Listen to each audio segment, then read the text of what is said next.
நகராட்சி மாநகராட்சி பேரூராட்சியில் மின் கட்டணம் 52% உயர்த்திட்டாங்க. 3 ஆண்டுல 5% உயர்த்தி இன்னைக்கு 67% மின் கட்டணம் உயர்வு. எப்படி மக்கள் இந்த மின் கட்டணத்தை கட்ட செலுத்த முடியும்? மின்சாரத்தை தொட்டா தான் ஷாக் அடிக்கும். மின் கட்டணத்தை கேட்டாலே ஷாக் அடிக்கிற நிலை திமுக ஆட்சியில் பார்க்கப்படுகிறது. அதோட கடையில் பீக்கவருக்கு டபுள் சார்ஜ் 2 மடங்கு கட்டணம் வசூல் பண்றாங்க.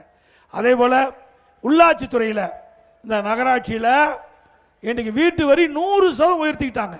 அண்ணா திமுக ஆட்சி இருந்ததை விட திமுக ஆட்சியில் 100% வீட்டு வரி உயர்த்திட்டாங்க. ஆண்டுக்கு 6% உயர்வு, 2 வருஷத்துல 12% உயர்த்திட்டாங்க.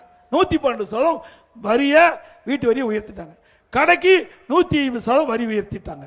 ஆண்டுக்கு 6% வரி உயர்த்தப்பட்டது. குப்பைக்கு வரி போட்ட ஒரே அரசாங்கம் திமுக அரசாங்கம். குடி வரியா உயர்த்திட்டாங்க. இப்படி மக்கள் மீது வரி மேல் வரி போட்ட அரசாங்கம் மீண்டும் தொடர வேண்டுமா? நல்லாட்சினா எடப்பாடியார் தான். வாக்களிப்பீர் இரட்டை இலைக்கே.